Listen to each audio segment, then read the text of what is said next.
kottu bilbilu jira.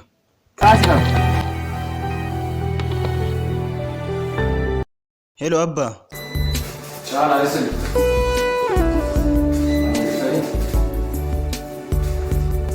Si va a fare tre. Diciamo che qui cara il 12 cent cotto. Quasi la cotto io, grazie.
Sani kolmi.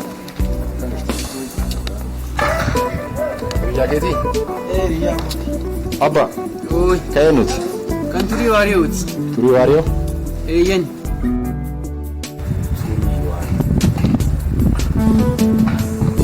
Wario kayanut. Wario qabato. Turi wario qabato. Turi wario qabato lubbuun jira? Yen ni jira maal kanan dura wal beetu ture. Turi wario qabatuti. Riyaa lubbuuti. Kansi ajaa'ib. Kot seenaan dagatamne baay'ee wajjin barreessinee dabarree jira. Amma eessa jira maal hojjeta? Finfinne dhaabbata mirga namoomaa keessa dalaga. Ijoollummaa keenyatti turiidhaan gara fuulduraatti maal ta'u hiddaa jedhee gaafate. Maaltu barbaaddaa jedhee gaafate. Turiin magaalaa guutuu biyya lafaa Finfinnee keessatti jedhanii ogummaa kootiin uummata kiyya bifa walqixxumaa walqixxatanii bifa loogii ta'anii bifa mootummaa raabis ta'ee akka tajaajilu natti miti. Akkasumas turiinis gara fuulduraatti maal ta'u hiddaa jedhee natti miti. Anis biyyatti garaa malee keessatti ogummaa kootiin akka uummata walqixxaatti tajaajilutti. Rabbiin galanni haa galu adda dhufu ta'ee anis kaayyoo isaatiin biyya keenya tajaajilu jira. I'm sure turiin loogii fi bifa malaamaltummaa biyya keenyaattis akka uummata tajaajilaa jiru shakkiin qabu. Kanaaf maal isin jechuu barbaade? Isinis kaayyoo har'aa keessan gaafa isin milkaa'an ogummaa keessanii bakkuma jirtanitti hawaasa keessan bifa walqixxeen akka tajaajiltan shakkiin qabu. Innis anaaf akka gorsaatti isin faatamu. Kanaaf meeshaan isin kennuu barbaade isa kanaaf. Atillee tana fayyadamii. Atillee tana fayyadamii.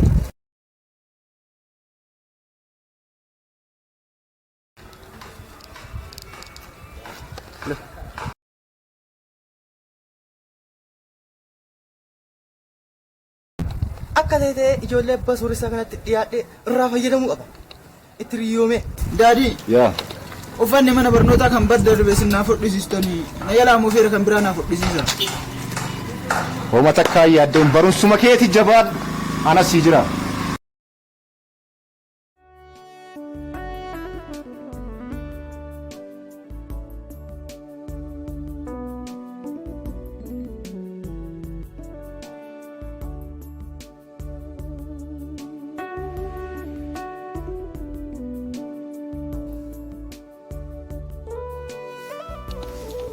Obsa. Walgahii qaba waan ta'eef mana barnootaa isaatiin booda achi deemaa waan ta'eef jabaa si galmeesseera. Kitaaba illee isaa booda si fuudha. Jajjabaadhu. Barsiisaa manni barnootaa yoo eegale. Ariifattee moo manni barnootaa dhiyaateera wixata dhufu eegala waan ta'eef akkasii obsaan eegi.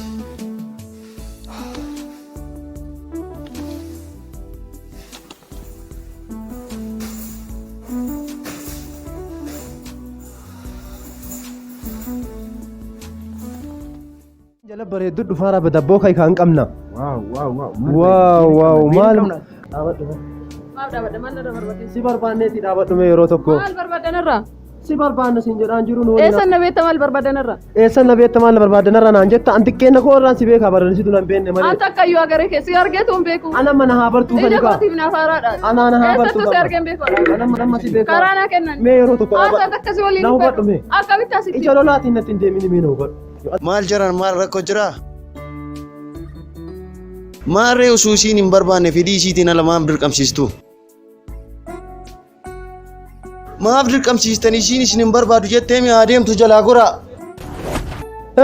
Ana darbite na darbaata ana ka darban ana darbaata.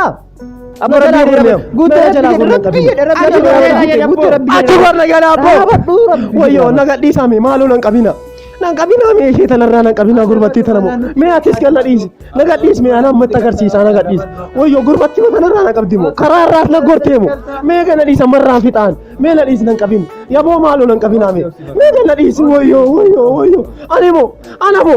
Mee naga dhiis. Aboo na jalaa gurme. Amma tana fixaafane naga dhiis mee. Mee irraa gurme amma na jalaa gurme amma. Okkee irraan kaasa na jalaa gurme amma. Amma tanamo gurbattii garaara qaatanamo. Abba rabbi jedhe dhaabadhu guutte rabbi jedhe dhaabadhu guutte rabbi jedhe dhaabadhu rabbi jedhe dhaabadhu.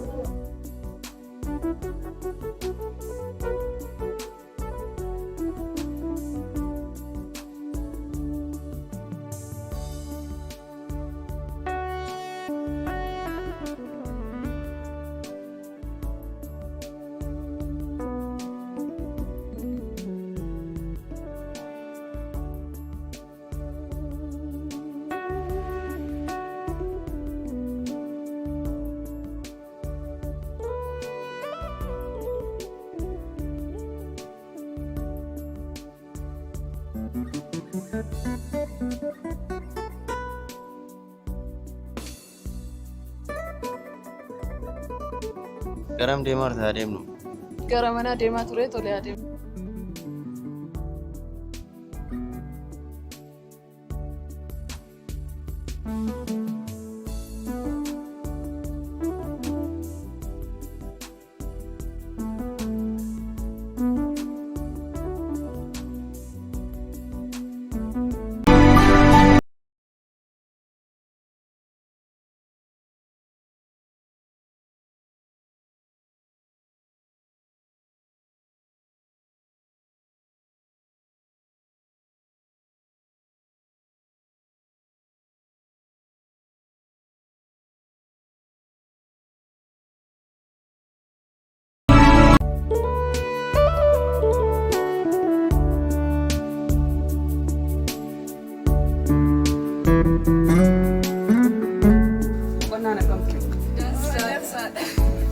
Ayyee koo barnoonni akkam maal fakkaata inni baranaa ammoo?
Maal haasaa jirta lali? Hiriyyummaan koo kana irratti sin deeggaru. Kaayyoo keessa mana baateef dagartee tana fakkaata.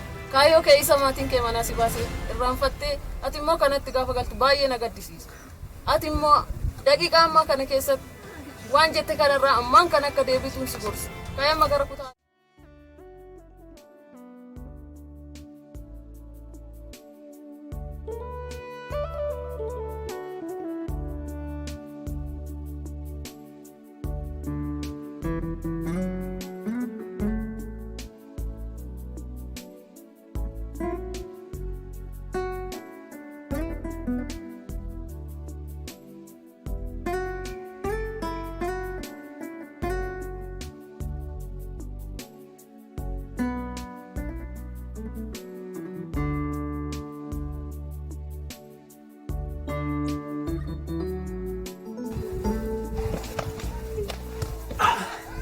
Maal inni kun jaaman?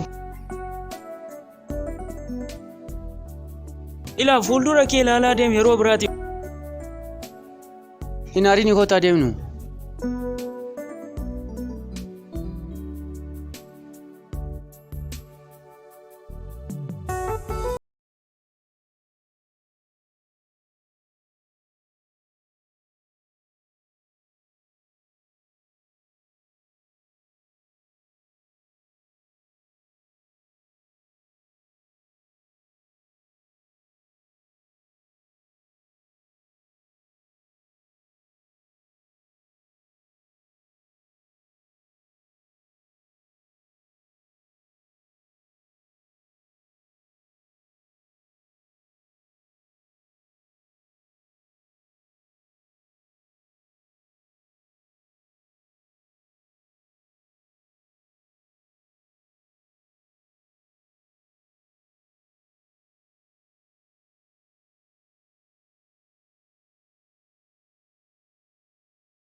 Mataa nagaa qaba akkamitti mataa nagaa qaba?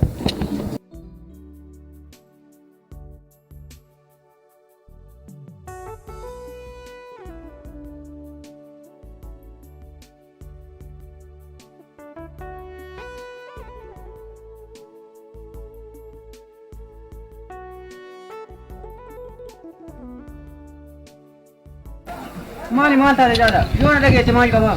Akkamitti si dhagaa? Ana jaalamu! Ana jaalamu! Maal taatan hadha miiran barbaachisneetu sinirraa mul'ata. Maal taatan? Haasaa gaarii haasa'an jirtan. Osoo mana barumsaatii galaa jirru namtichi tokko karaa irratti caalaa itti buudhaan mataa qaqqabee biraa deemee. Amma maal godhuu yaaddarree?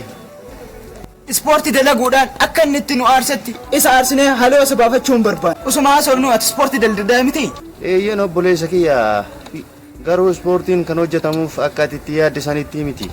Ispoortiin kan dalagamuuf fayyaa jaalala. Fayyaaf sadalannaa. Osoo ka fayyaaf hojjetuuti maaf akka kuwaasii afufamtee tolitti alaa deemu. Fayyaan deemu. Jabeenya qaamaatiif jaalala hawaasaatiif waa hedduuf kan dalagu.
Ispoortii haa dalagnu nu fidde moo nu ajjeesiisuu nu fidde? Maal rakkoo jira maaltu maal ta'e? Kanaabe namtichi karaa irratti rabbu mataa qaqqabe garaachanatti kaasee bira darbe isa kana. Isa kana moo? Isa kana. Jiraachuuf taana haa deemnu. Das gabaa akkasii miti. Leenjisaa kooti. Leenjisaa kooti? Leenjisaa kooti. Leenjisaa keeti? Akka isinitti yaaddan sanii miti inni akkasii miti yoo isa bira dhiyaatanii amala isaa garuu dandeettan. Kanaafuu fiigina yoo rakkoon jiraate illee hin furra waan ta'eef.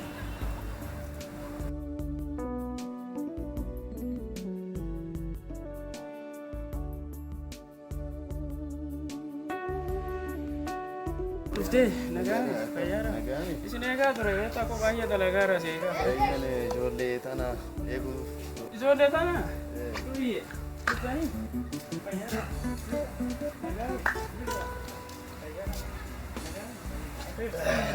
Eessa baatanaadha? Burqatu nu fide. Dalagaa kana dalaguun na fakkaata. Maaliif daladdanii kaayyoo maniitiif daladdanii akkasumallee kaayyoo isaa isinii himee isin fide moo akkamitti dhuftan? Nutti himeera waan hundaa nutti himeera.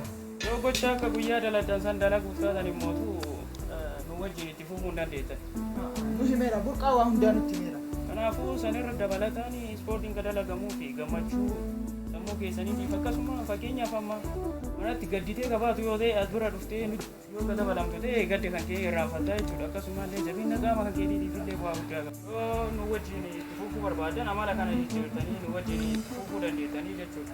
Wanti ati ittiin of madaaluu qabdu mucaa yookaan immoo cheestii jedhamu kana baasuuf osoo hin taane mushaaffii jalqaba yoo ka 10 buutu ta'a.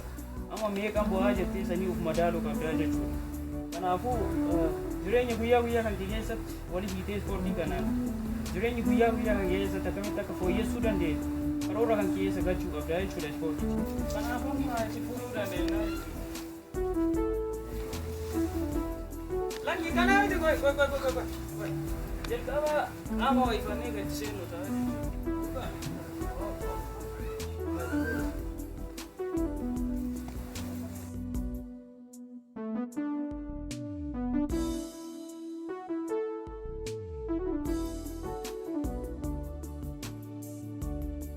Yeroo hundaayyuu ispoortii kana eegaluudhaaf daqiiqaa 15 qaama ho'ifachuu qabnaa jechuudha. Hop. Inga.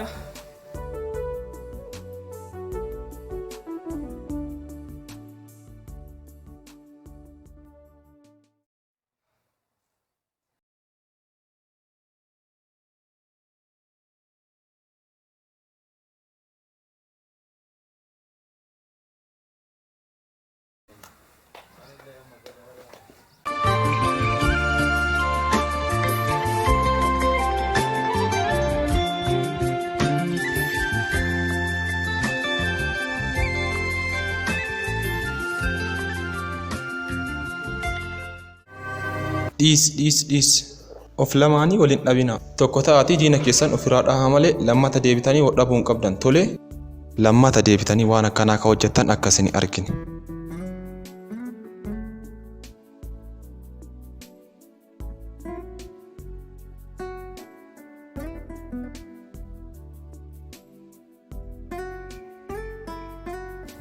Obsa barnoonni akkam? Barnoonni bareeda barsiisaa. Ijoollee illee wal baraa jirra. Homaan jedhu bareeda. Obsa, mee goote suma keetii akka biqilaa nyaate.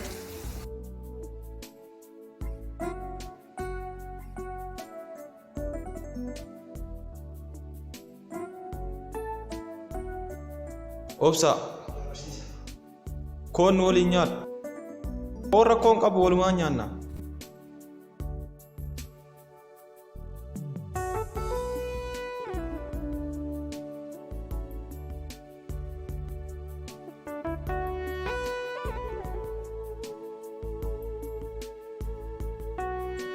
Maal nyaatanii si?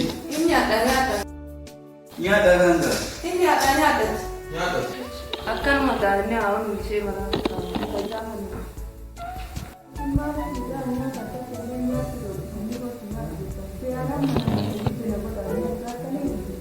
Maal rakkoo mucaa wayyoo yaane mucaa kana si fakkaate wanti adda nyaatuufi. Rakkoo qabu kun si dhibbisiin kana yoo dhiphataa yaate kun waan salphaa. Amma inni namaan waan hamtuu biraatti yaada na godhaaf malee kanaafuu isin beeksila akkas jechuun qabdan nyaateetuma fixachuu qabanii. Rakkoo qabu waliin iddoo nyaannu wanti akkanaa hin barbaachisu. Lammuu akkanaa jedhanii addaatti nyaachuu qabu waliin nyaachuu qabna malee.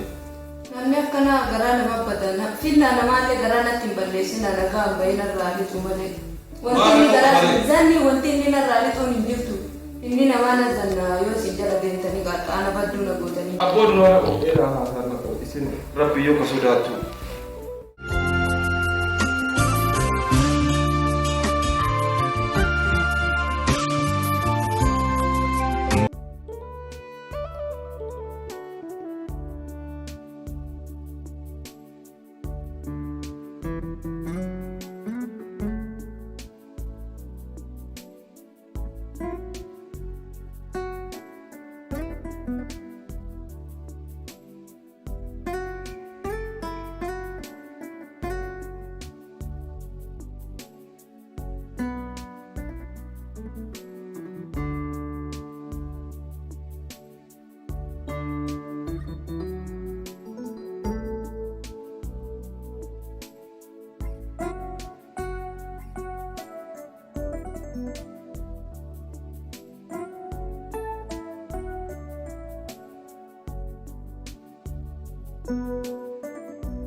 Galgal, atau maaliif hin hojjenne? Barsaa hojii mana hojjechuudhaaf yeroo waan hin qabu. Hojii mana hojjechuuf yeroo hin qabdee jaa. Ayyaano, atoo maaliif hin hojjenne? Barsiisa yeroo dhabe yeroo hojjechuu hin danda'a. Yeroo hojjetu dhabdee jechaadha.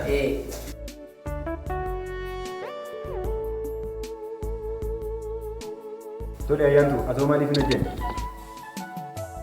Ati koo gargaaraa ture yeroo argachuu ture. Kanaaf hin hojjenne jechaadha. Tole. Ishiin alala hundi keessanuu kutaa kanaa dhiistanii deebi'an. Yaa, dhaati. Maal jechuudha? Maal hojjetaa? Maal jechuudha? Maal hojjetaa? Maal hojjetaa?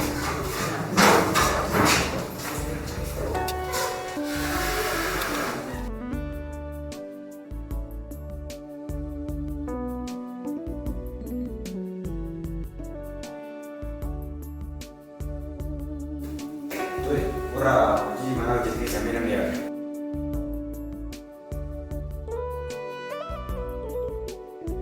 Ati mee achi fuulli keenyan haaraa barataa akka ta'an ta'eef mee maqaa ibsituu yaada? Tole barsiisa maqaan koo Obsaa Eebbaan jedhama. Abdiisaan barataa cimaa Dagalee biratti Abdiisaan barsiisa maqaa dhuunfaati as keessatti. Gaariidha.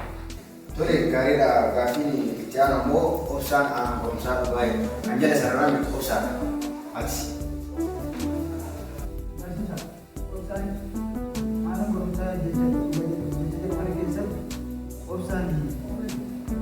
Jabbiidha.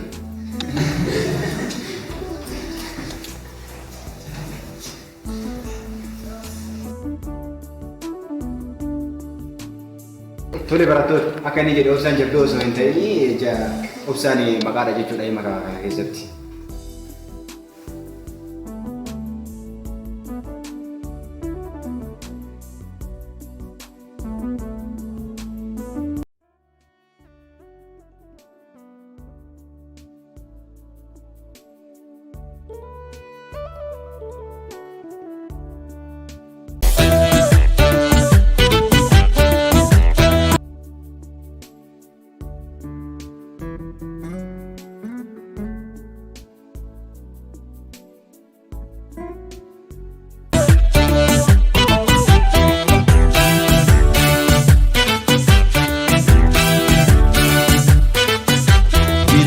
Barataa jira nyaatu odaa hunda caalu. Maaltu ta'e taasgabbaa malee barsiisaa tolaa fi obsaan haala gaarii walii dhaabbatanii haasaa jiru. Maal haasaa jiru? Waan isaan irraa haasan garuu hin beeku. Akkamitti wallaalta waa isaan haasan? Waan isaan haasan adda baafattee dhufuu sirra ture. Lamuutti hin deebiin kanaan booda. Beenaa deemna.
Jabbi!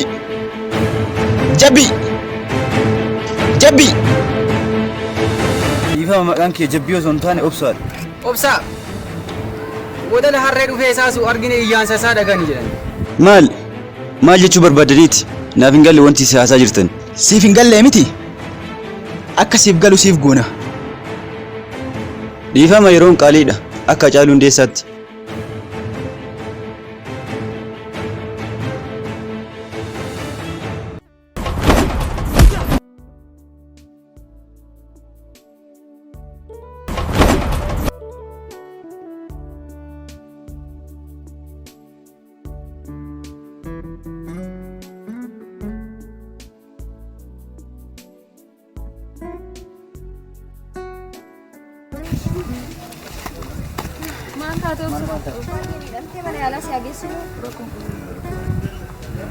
Mana ala si ageessinu. Maali wanta? Maali baay'ee miidhamteerri? Mana ala si ageessinu. Baay'ee miidhamteetta mana yaalaa si ageessinu.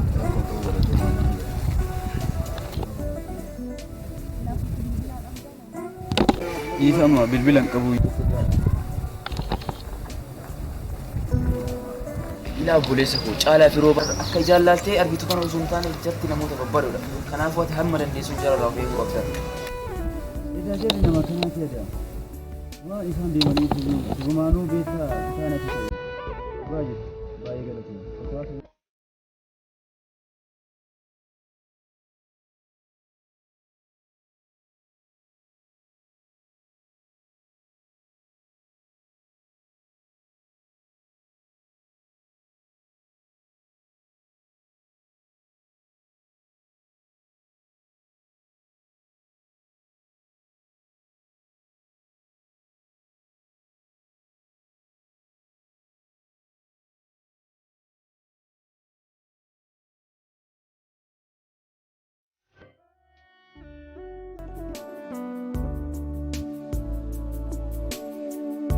Obsaa fi eessumni isaa obbo Bulloon gara hoteela guddaa magaalichaa isa hundaa ol jedhamuun beekamutti erga laaqana nyaatanii booda obsaan maaliif akka isa barbaade gaafate.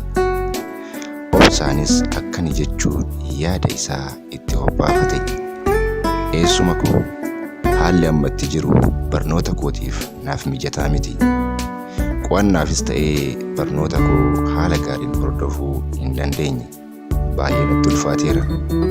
Kanaaf mana kiraa qabadhee barnoota koo haala gaariin itti fufuu barbaada. Yaada jedhu isin mariisuuf yaadee isin dubbise. Obbo Bulloonis yaada isaa erga hubatee booda tole rakkoo hin qabu. Wanti guddaan ati barnoota keetti cimtee akka hojjettuudha kan nuti barbaannu. Eessaayyuu jiraadhu barnoota keetti cimii baradhu. Anis waan danda'uun naa kee jira jedhee jajjabeesse. Haala kanaan obsaan isaan biraa bahee gara mana kiraatti bahee barnoota isaa itti fufe.